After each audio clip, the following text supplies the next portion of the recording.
Hey, hi, good evening, all of you. First of all, apologies for being late. I'm at a new place right now, and the infra setup gave some sudden shocks, and I had to deal with them, and hence there is delay. Nevertheless, we are live now. We are live on LinkedIn. We are live on Facebook. We are live on YouTube. I'm very glad to be part of this fifth episode of the Rajeev YSR Show. What is this show all about?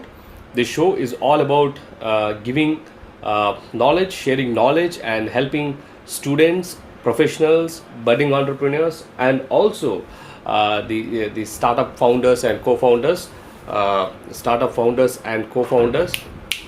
Preeta, startup founders and co-founders to help narrate the to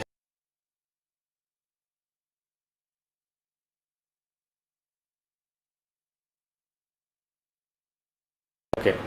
So to help them understand the complete concepts and accordingly apply them in their profession. Um, Now, without much delay, let's begin this particular show. So the topic that we are doing right now is the product market fit, right? Last time we started with the product market fit. I'm sure you're able to see my complete screen. If not, please do let me know. And while we continue it, if you're here watching here, please mention where you are watching from, which place and which company you are working for, and whether it is on LinkedIn or Facebook or YouTube. And I request you all to share this particular thing on your page, right? So without much delay, let's get in, right? So last time we started this topic called the product market fit, and we this is now, let me do a quick revision for about 10 minutes time, and then we will get into the today's part 2 of the product market fit. So we looked at different we looked at different case studies, and we looked at different we also conducted polls, and we found out that one of the main reasons for the startups to fail is because not of lack of funds or poor team, but lack of product market fit. The survey conducted, the literature says that 42% of failures are because those are because of the product market fit, right? So I'll be very happy to see, if at all you're watching from different parts of the country and the world, please do mention where you're watching from. And also, just to let you know that I've been getting personal messages from different parts of the world, both from the professionals and the students, especially mentioning that most of the topics, and then the way the topics is covered and the content is curated, they say that these are definitely outside the textbook. All the information they were not able to get from the textbook, and since I'm sharing it all from my personal experience of 12 years, where I worked with companies like Bosch, Mahindra and Mahindra, TVS Motors, and with startups like Topper.com, then right now Avan India, and also earlier the Gati Logistics. So whatever I share here is what I have done in the past, right? So that definitely helps people to understand things in a better format. So thank you very much for those who have reached out and shared those personal messages with me. Those mean a lot, and that's really encouraging. And yeah, let's move on. Definitely, right? And even when I conducted the LinkedIn survey, most of the professionals responded saying that product market fit is an issue for 44% of failures, and this is absolutely true, right? So that's the reason. And I always believe in my complete work that for any startup or any company to be successful, three P's are important: product, process, and people. And at this point of time, we will talk about the product. So if all these three equations are perfect and in alignment, then we shall have success, right? Now, the agenda last time, as we discussed, we'll talk about product market fit, we talk about customer journey roadmap, we talk about how do we position and price the product. We also talk about different revenue models that might exist, and we also talk about the catchy ways and the intuitive ways of engaging with the customers through a beautiful UI and UX, right? Now, don't get confused that we are only talking from the IT product perspective. No, the user interface and user experience is very important for any IT as well as non-IT / physical product. Right? Great, Anush, Dana, good to see you. So thanks that you are able to gain value through this. And okay, watching from Austin, excellent. Thank you, Adush. So I look forward. So if you are watching, I see Anirudh is watching. If you're watching, mention where you're watching from, and also I suggest you to share this particular thing on your page. Okay, so let me continue to do this now. So then we saw certain examples. Say for example, this is clearly a product market misfit, right? And then we also spoke about this. This is also, I mean, the individual products as such could be perfect and could be really awesome, right? But then when it comes to the actual fitment, whether we are bringing the right product and the right market into the right place, right, that's where things go bad, right? So now this is the right product market fit, this is the right product market fit. And as I always mentioned, our best teacher is the nature. Look at the polar bear, the birds, the fish, and the camel, right? They are all designed, created such a way that they exactly suit and match their environment / their markets. Assume these animals as products and assume their environment and ecosystem as markets. They fit perfect, right? So nature is the best teacher, and let us learn. Okay, these are some of the comments. Now again, which comes first, product or market? Then we answered this question last time. We said that of course market comes first, because only when there is a need you can bring a product. Just because there is a product, it doesn't necessarily mean that the product will create its own need, right? Not always. So market definitely comes first. And I also kind of gave you the 5-step formula of how do you identify whether you have the right market or not. This I have shown the Palms case study. P for prowl, A for articulate, L for lookout, M for multiply, and S for scale. Now as part of this, we looked at prowl, right? What does it mean by prowl? We need to prowl like a roaring lion, trying to find out where the opportunities could be, and which means right, look out what are the different ways that you can add value. Some practical tips of how do you identify the right market. Definitely you need to empathize like a customer. You need to reflect on the pain points of the customer, and you need to get into the you need to come from the shoes of the customer to the producer or the service provider or the solution provider, and accordingly create the solution, right? That is what prowling is. Now even in this, we have seen, I've given you a 4-step formula of how to identify the right market. So I'm going quick because all of this is covered in the last week's episode. So if you want to look at it, you can. That's available on YouTube. That's available on LinkedIn Live also. You can catch it on my profile. A detailed explanation of all of this is given. But right now I'm skimming it through because we have much more to cover as part of product market fit part 2. Right. So what are the four steps, or what are the 4 lenses on which we need to watch out for? Definitely government policies. We need to have a close follow-up and close watch on what are different policies that the government is bringing, especially through earlier the 5-year plans and now under Niti Aayog. What are the different policy frameworks that the government is working on? Few examples here for those who are working on EVs. Definitely, right, the National Electric Mobility Mission Plan will give them the complete guidelines on how one needs to proceed. Definitely demonetization. You all know how Paytm kind of captured that particular thing, right? Now UDAN, right? That means Ude Desh Ka Aam Nagarik, right? That's the abbreviation of it. It is basically connecting a regional connectivity scheme where tier 2, tier 3 cities also will have airports, right? Now, and then we know how Adani Industries is making the best use of it. Then there are a lot many policies that are being released on drones, and right now a lot many COVID relief packages that were given to MSMEs, and it is all there, right? So you need to have, if you are an entrepreneur, doesn't matter, even if you are an employee and if you are a professional and you are a product manager or a project manager, right? You cannot differentiate yourself, and you cannot establish yourself as one of the best product managers if you do not go outside your comfort zone, if you do not start attempting things outside things that are written in the books. Right? Only when you start looking at things and then start adding value, that is when the team and the organization realizes you, and you will be able to stand as a set apart, right? So for that to happen, you need to have a very, whichever I would say industry you might in. If you are into education industry, if you are into life sciences and pharma, you have. If you are into automobile, have. If you are into say for example industries, into manufacturing, and if you are into IT, electronics, services, whatsoever they are, right? please keep a close watch on different policy frameworks that are happening in terms of the with respect to the government. And also then keep a watch on the market trends, changing lifestyle of customers, right? Earlier customers are more asset for example asset own lifestyle, but right now people are into asset life lifestyle. You see companies like Furlanco, Zoomcar, Rapido, Bounce, right? All these provide customers the services to the customers such a way that they don't just have to buy any of the products. All they need to do is rent them out, right? And look at the digital penetration that is happening right now. Gone are the days when we go to the shops and then experience and then buy, because with the easy cashback, easy return policy and doorstep installations, etc. It is perfect. Amazon, Flipkarts, and Big Baskets are the best places just to shop.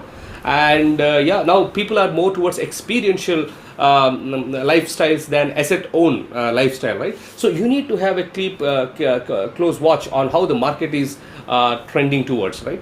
Then definitely customer issues, whichsoever area you are into, right? If you are an entrepreneur and then you are into one particular industry, you really need to understand what are the different pain points of the customer. Then a few examples I have said, right? How different digital wallets are all integrated into one.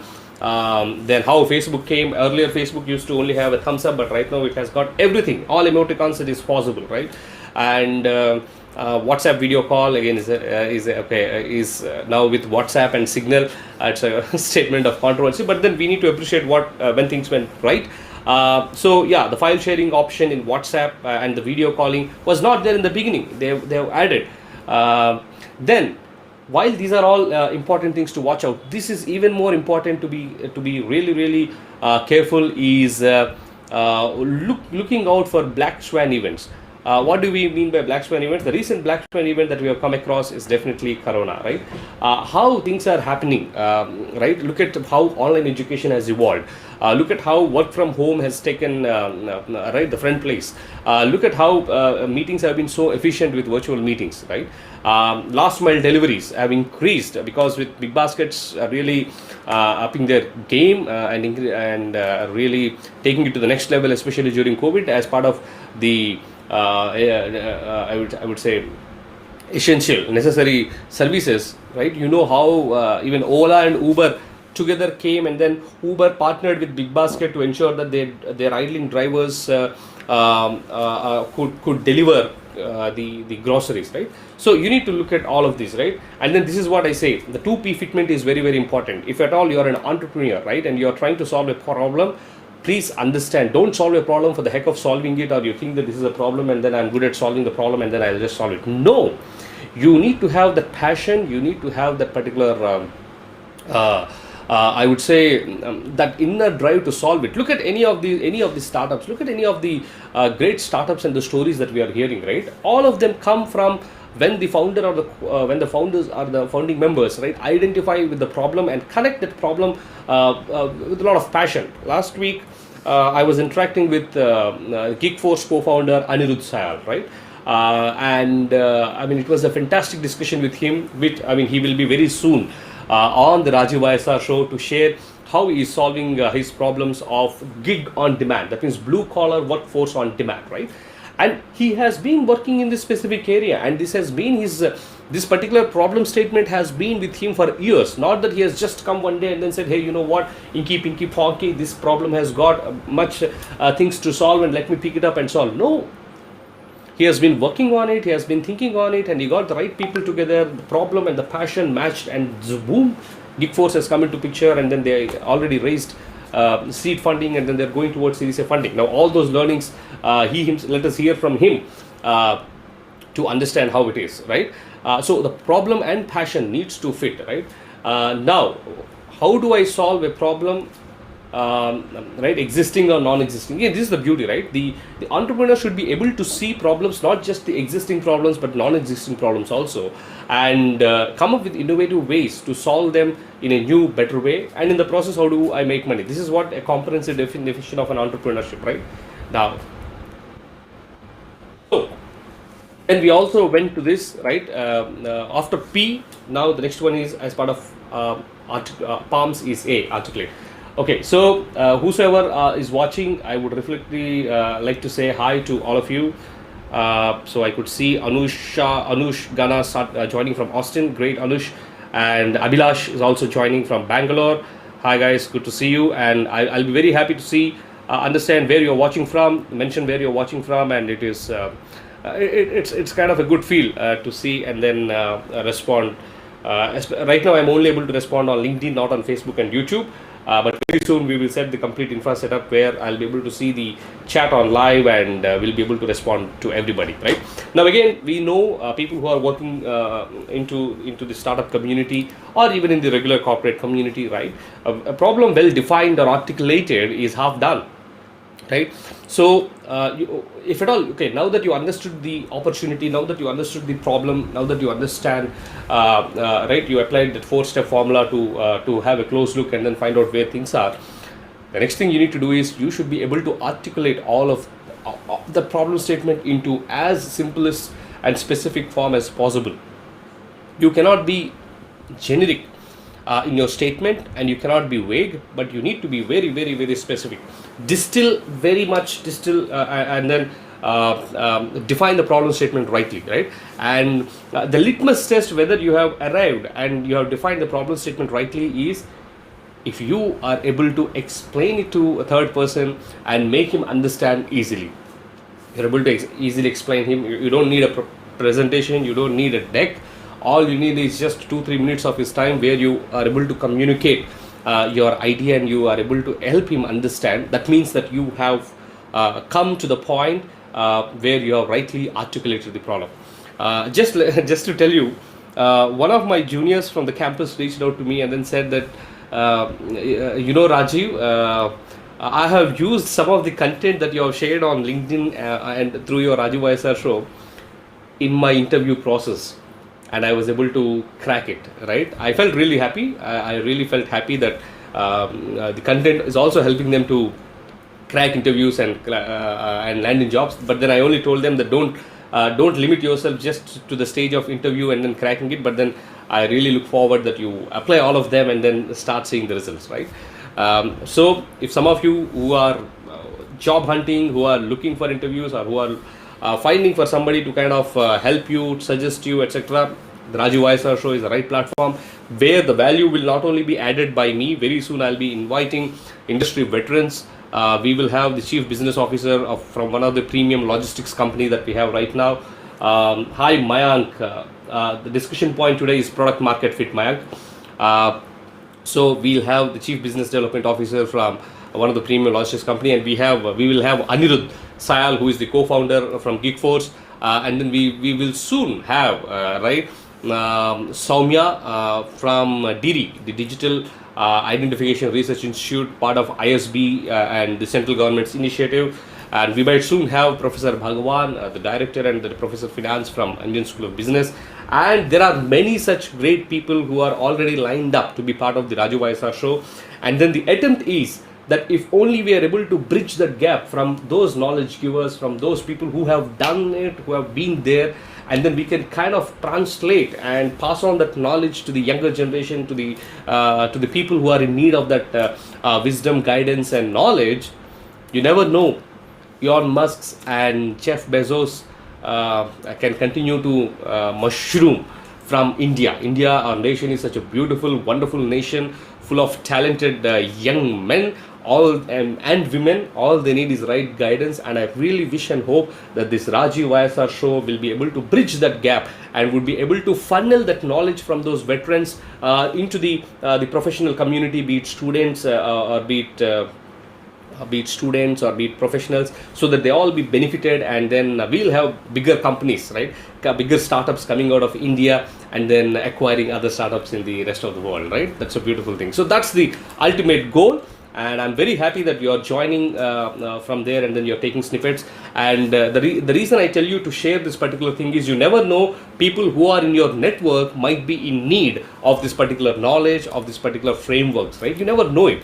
But once you share it on your on LinkedIn, without you actually knowing it, you are passively making an impact in their lives, right? Because there are enormous efforts that were spent into curating this content, into bringing this content, into structuring this content so that it is easily understandable and consumable.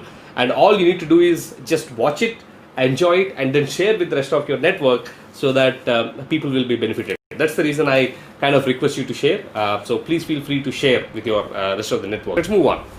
Now, we looked at crawling, we looked at articulation, and we knew now the L is looking for solution. Most of the times, the temptation for any young entrepreneur is an attempt to discover something, right? In an attempt to introduce something on its own, right? I mean, I want a solution which never existed in the market, but the market doesn't necessarily need it, right? You need to look for solutions where you can probably improve things, where you can probably add some innovation, and that brings you the solution.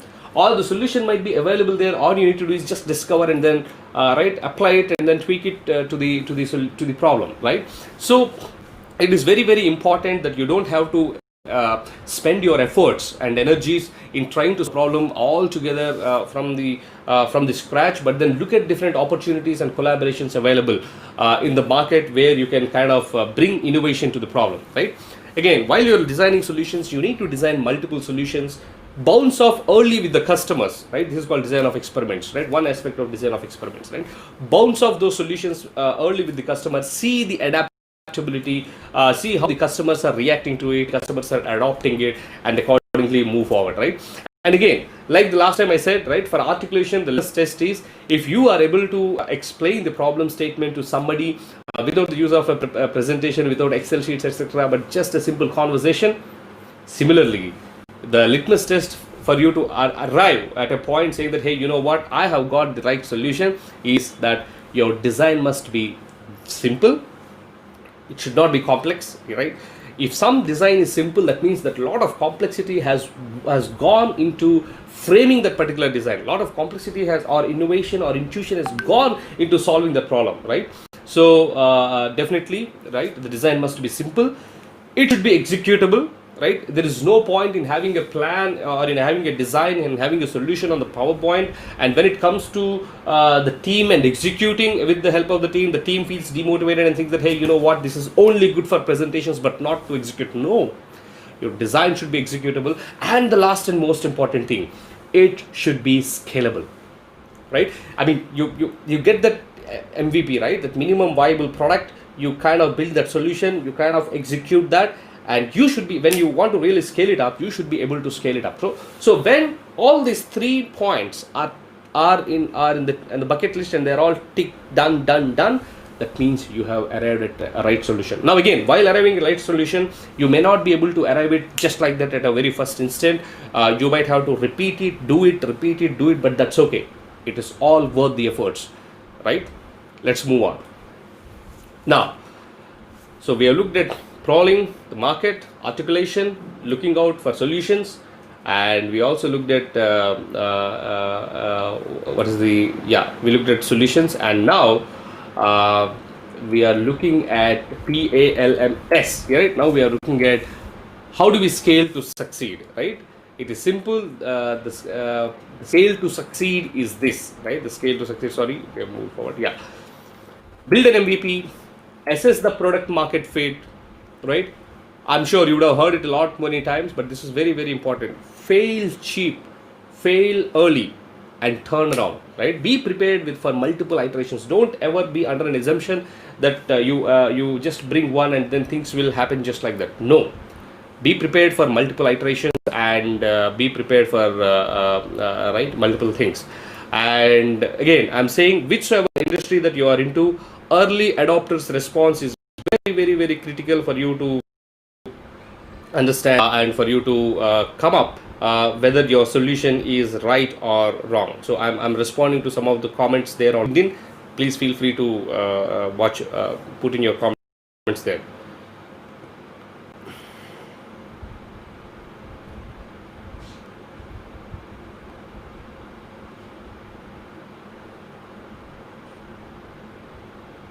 Okay. Now, this is one, again, the crux of product market fit is this, guys. Keep a very, very close watch at it, right? How do you iterate? You might say, hey, yeah, I want to iterate, but then how do I do it? And this is how you do it. You formulate the solution, you test the solution in a closed environment, you evaluate that, then don't ever take your solution to whosoever is accessible to you. No, I mean, one of the biggest just a minute, guys, just a minute. I'll just be.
We are back. We are back. New place, new, that doesn't matter, but that shouldn't deter us from where we want to be. Yeah, let's move on. So, right, identify the target group. Don't approach anybody and everybody and then start suggesting your solutions, because the most common, I would say, temptation, the most common temptation is just to go to somebody who is accessible and then say, you know what, I have this particular solution. Why don't you? No, but that will never work out, because you need to identify the right target group and bounce off the solution if at all you are looking to get right inputs from the market, right? Persuade for feedback, right? Most of the times we kind of bounce off the solution and then we leave. No, but then no customer will be happy, or inherently he doesn't have any drive to give you to come and then give you that particular feedback. So persuade for the feedback. Stick to the problem. Don't sway unless needed. Most of the times, what happens? I mean, why I'm saying most of the times is because these are some of the mistakes I myself committed, and I'm sure if at all you talk to any entrepreneur, right, they would definitely say that these are the simple pitfalls which can kill your time and kill your resources, right? You start with an assumption to solve one problem, but then towards the end of it, towards the end of the journey, you end up solving some other problem. Now, why does it happen? It happens because if you do not stick to the problem, every intervention and every disturbance that might appear in the process, if you don't stick to the problem and the statement, what happens is that particular intervention will kind of distract you and deviate you, and then you move in that direction. And when you go in the direction, then comes some other distraction, then comes some other distraction, and finally, by the time you prepare a solution, your problem statement is elsewhere, your solution is elsewhere, and it doesn't fit into the PMF, the product market fit, right? So stick to the problem. If at all you need to deviate from the problem statement, then ensure that it is a very conscious and deliberate and diligent call that it is taken, right? Again, now in the process, you should never let go of the speed. Speed is the key to avoid influence of market dynamics, right? I mean, the market in today's world is changing and is so dynamic that even you look at the just as an example, right? I purchased an LED TV last year, and now I wanted to buy a second TV, and then when I looked at the prices, they were almost down by 30%. Can you believe that? That's because the new technologies have come into picture, the old technologies have become obsolete, and of course the prices are bound to come down, right? So speed is the key to avoid influence of market dynamics. It might be possible that you would have started saying that, hey, you know what, this is a problem statement, let me create a solution, and you would have spent 3 to 4 5 years in arriving and designing that solution, and then by the time you bring that problem the solution, the market might not need that solution at all. That's all because the market dynamics have completely changed. So speed is the key to avoid the influence of market dynamics. And again, don't feel shy. Benchmark the existing products and understand the competitors' pricing. This is very, very important, right? While you travel in your entrepreneurial or in your problem-solving journey, right? What is important is you need to have a reference check all the time. And who else other than your competitors are the best references to check, right? Understand what they are doing, understand the existing products in the market, and then see whether your product in the market is miles ahead and better than them, right? While we do all of this, right, the general tendency or the general temptation of engineers is they don't bother much on UI UX. They only kind of come from there. This is what I do and I'm going to set it up, right? No, but that's wrong. Let your UI and UX be as intuitive and as friendly as possible. Okay, now this is very, very, very important. This balancing act is very, very important. What is this balancing act? On one hand, as an entrepreneur, you might be tempted to say that, hey, you know what, let me give the best in features, let me give best in technical specifications, at what cost? And then your cost really shoots high. Or otherwise, you might also arrive at a situation where you would say that, hey, you know what, I want as cheaper solution as possible and has no specifications at all. The cost is low, but then the gap in terms of tech specs also increase, right? So you need to have this balancing act of how do you bring the technical and the commercial aspects together and balance that out rightly, right? Again, I'm saying, my friends, if you're not able to get this at the first instance or the first go, don't just worry, right? Life is all about evolution, right? Even your journey is also, enjoy the journey, enjoy the process of it, right? And as you evolve, as your thoughts mature, as your solutions mature, that is when you'll be able to appreciate the complete process of it, right? Let's move on. Making the right choice in every iteration is very, very important. I'm just playing this.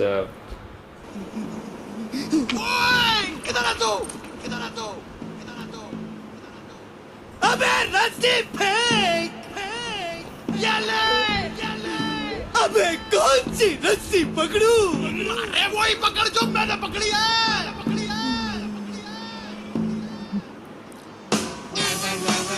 Right? The reason why I showed that particular video is because life and market often offers us multiple choices, right? And it is very, very important to understand which choice you will have to make, right? Now we have come almost towards the end of product market fit. We have looked at different things. Now we are going to look at different case studies of how different organizations cracked this particular product market fit and how they have weaved the solution so beautifully, right? Let's move on. What is it, right? How many of you can guess what it is? Type it down. Type it down what it is.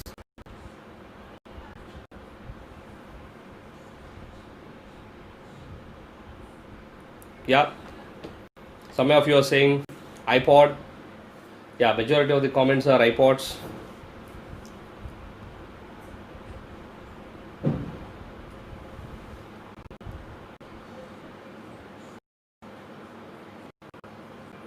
Yeah, how many of you think that it is an iPod?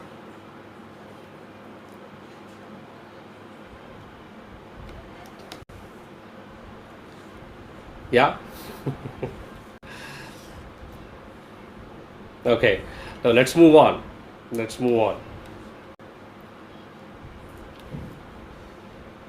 If that is iPod, what is this? Is this also an iPod?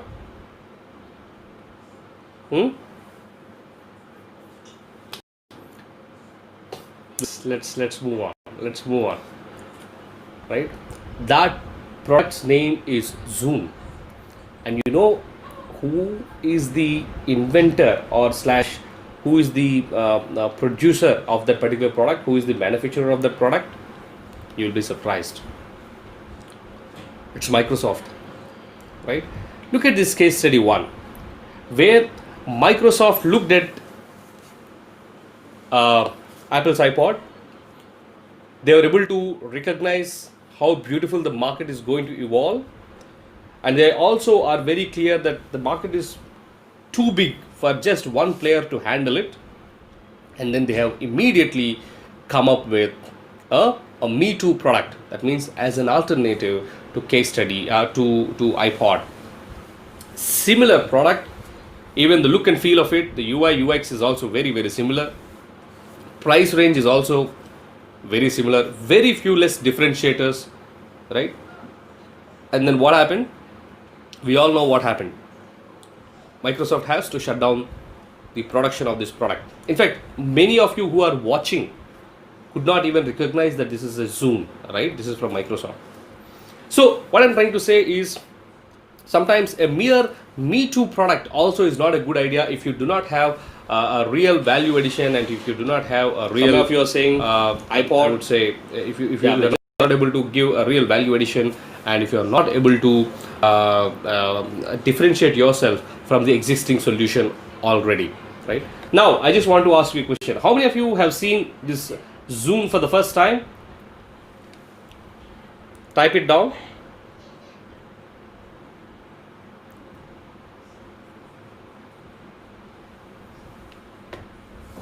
How many of you heard of this for the first time? Let's move on. Let's look at this. Right? I'm taking contrasting examples so that it is very easy for you to kind of understand and get the point that I'm trying to communicate or make here. Right? Now this is the next one. What is this product? Type it down. Which product is this?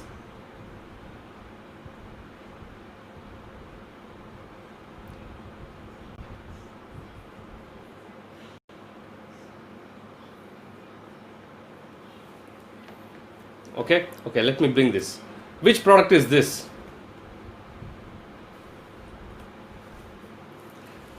One is iPhone 10 and other one is Mi 8. Look at this. They both look like clones of one another, right? Me Too product, almost considered as a clone. Yeah. What is the differentiator here? The differentiator is the price. The Mi 8 almost costs 1/5 or 1/4 of an iPhone 10, an iPhone X, but then almost has similar, or in some cases even better features, right? This is a success story, right? A mere Me Too product without any differentiator is a story of failure that we have seen from Microsoft, and a mere Me Too product with a strong differentiator of price is a success story, right? Do you get that, my friends, what I'm trying to communicate here? Right? Why I said, right, look out for solutions in the market. It is always possible, right? Not necessary that innovation comes into play at every step. Okay, it is possible that you are able to identify a solution and you are able to kind of adopt that particular solution and bring it to the market. But then, how are you differentiating that particular solution from your competitors is very, very, very important. Let's move on. Case study 3. How many of you like the case study so far? If you like it, say yes, I like it in the comment box. I'm watching them. If you like these two case studies, mention I like it, and also you can also mention, you can also click on that particular symbol of like or claps or whatever, however you want to express.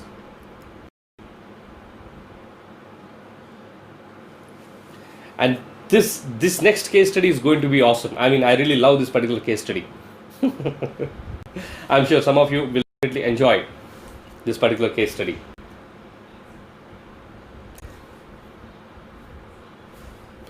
Yeah, Job Thomas, failing cheap and failing early is the right thing to do. You're right, absolutely correct.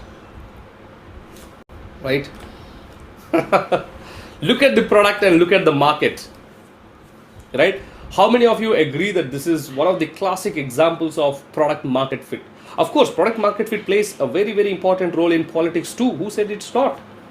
Politics, end of the day, is a market, and conditions are the products. And whosoever fits rightly kind of claims the victory and the glory. Now let us see why Mr. Kejriwal is the right fitment to the Delhi market. Definitely, he kind of took a lot of, he led through the Jan Lokpal movement and India against corruption movement, and he gained a great mileage out of it. Right? That is from him. He has a very deep, genuine concern, right? To give back to the country, that gave him a good opportunity to study from a premium institute, that gave him an opportunity to serve through the civil services, right? What do I give back? Is there a possibility to give it back on a bigger canvas, right? We all know how successful he was in leading this charge along with the great Anna Hazare, right? Jan Lokpal movement and India against corruption. Now look at the voter mix of Delhi. It's a mixed voter list. It's a metro Cosmo kind of a voters list. You have a lot of people who are kind of settlers from different states, different places across the country. There is no prominent ethnic group. Say for example, it could be maybe in Karnataka you can consider probably Gaudas could be a prominent ethnic group. In Andhra it could be probably Reddys and Chaudhary as a community. Probably in the north it could be Jats as a community, right? Delhi doesn't represent any prominent ethnic group, right? And then the voters are educated and thoughtful, and most of them are migrants at different socio-economic levels. Some of migrants in the blue collar, some of migrants in white collar, some of migrants in the entrepreneur ecosystem, right? Look at the perfect fitment, right? He was able to provoke their thoughts. He was able to kind of appeal to their thought process. He was able to communicate that he is going to be the change maker and he is going to bring that particular change, right? And we know the success. Yeah, let's move on. I mentioned in the message that I'll be speaking about the case study of Tesla. Tesla has come to India. I wouldn't say is coming into India. It has got its office registered in Bangalore, and its R&D center would be in Bangalore. Now its manufacturing unit, which state would grab that, is something we need to watch out and see for it. Now, look at this. Tesla was basically it is born out of ashes, right? The GM, General Motors, almost kind of, it was one of the electric vehicle division of General Motors is what basically we are referring to as Tesla, right? It was shut down. It was not making any sense to the management, to the board, to the investors, and they were shut down. One man pumped in money and gave life. This particular thing was almost at the verge of bankrupt and being shut down multiple times. Alright? And now, this particular player is the largest player in its segment by market cap, beating decade-old companies. And we all know what that company is, right? Tesla. Now look at their story, right? For some of you who are interested, this is their story. In 2003, General Motors destroyed EV1 prototype because they think that, hey, the market is not ready for EV, or we're not able to crack the right market, right product, right technology, and they almost destroyed the prototype. In 2004, Elon Musk gave the initial capital that is required. And he was very clear, and the strategy of Tesla is also a beautiful strategy. It's a three-tiered strategy. I really want you to, don't do research from your end to understand and to appreciate all of this, right? What is their three-tiered strategy? Number one, people were not confident on electric vehicles. That's the first problem for them to solve. So that means what should they do? They need to demonstrate capability, and they need to establish the trust among the customers, saying that, hey, you know what? You will not be regretting if at all you are going for an EV, because end of the day it is a capable product, right? Second, position EV as a high quality, high aspirational, high end product. Bring a differentiator. What is the differentiator for Tesla EV? They are autonomous cars. Most of them are autonomous, right? And once you establish and demonstrate your capability, and once you are able to position your product as a high quality and high end product, right? Then the needed thing is already established, and then you kind of then build a product for masses, for people to adopt, because you have solved the first few problems of demonstrating the capability and of positioning your product as a sought after product, right? And people look out for it, and then you make those things, you make those products available and affordable to masses. That's exactly the strategy Tesla has deployed, and come what may, they were consistently sticking to this strategy for the past, I would say, 13-14 years. So how did they come up? They came up with the first vehicle, the name Roadster. It's a sports EV, fantastic in its kind of performance. In fact, Elon Musk sent this particular car through SpaceX into the space. Now it's in the space. I mean, one of the models of this car is in space. And what was the cost of it? It's almost $100,000 plus. And then the second thing, the model that they have launched is the Model S in 2012. And it was a high-end sedan, and it was positioned as one of the sought-after products, one of the status symbols, one of coveted products, right? It costs around $90,000. And now, very recently, Model T, which they have targeted to produce in less than $30,000, which means it's a common people's car. Anybody can now own Tesla. See, they have been sticking to this original roadmap consistently, and they were successful. Yeah, let's move on. How many of you liked this Tesla's case study? I want to see. How many of you liked Tesla's case study?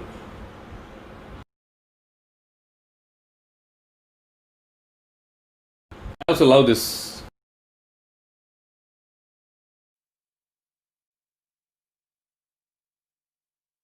Numbers, right? When Tesla was at the best in its market cap. Look at Toyota. Look at Volkswagen, Chrysler, BMW, Honda, General Motors.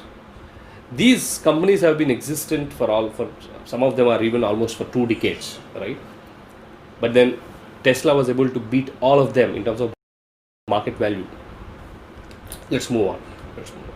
So that's basically is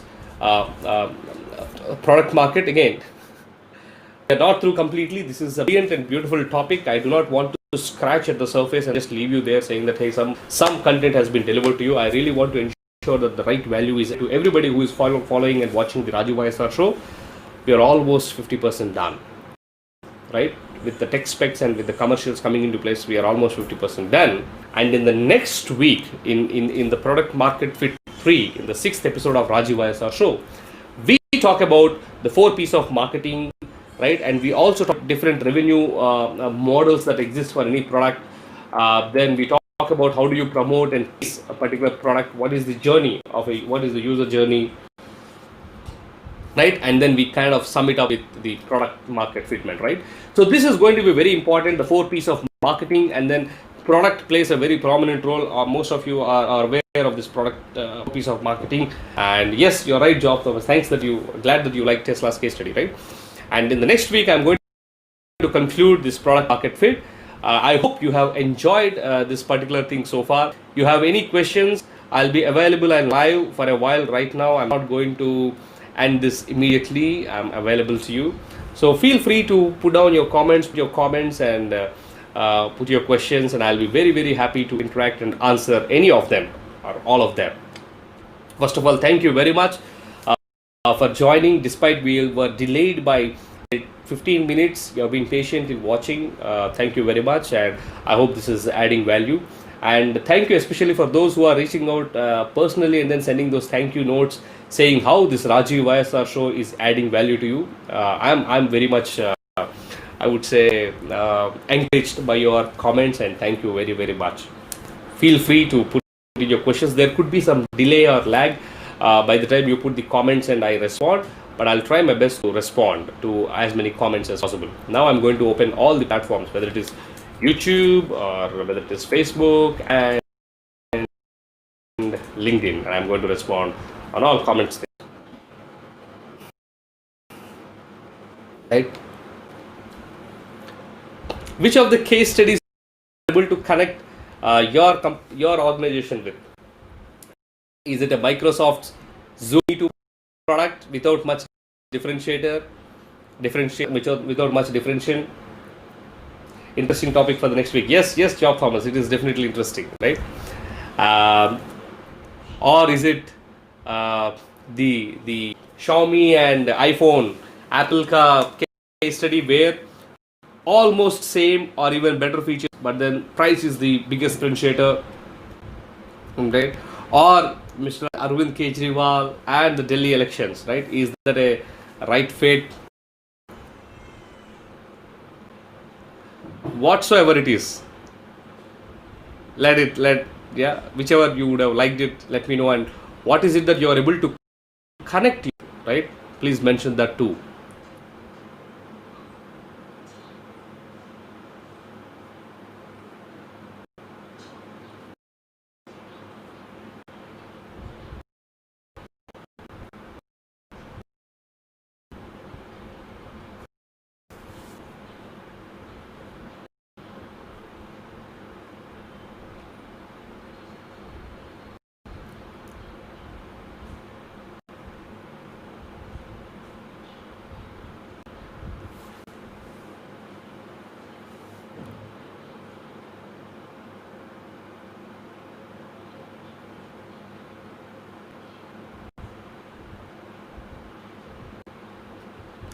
Right? If you have any questions, I'll be happy to answer.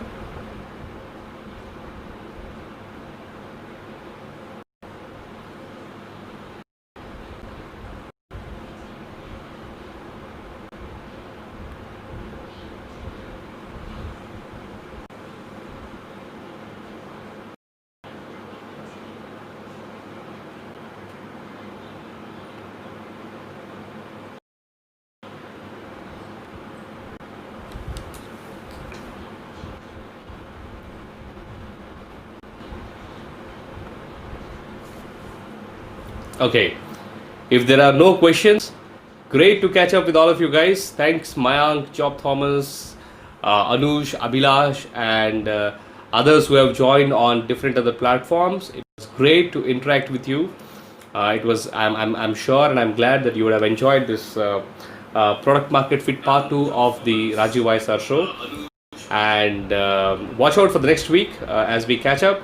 We'll talk about the product market fit part 3, and we are going to conclude this. And the coming week, we might most probably have Anirudh Sayal, who is the co-founder of Geek4 on our platform, where he will share all his learnings of his entrepreneurial journey on how he was able to raise the funding, how he was able to understand his problem statement. Basically, we'll try to get market fit directly from the horse mouth, right, of Geek4. Okay, once again, happy festive season for all of you.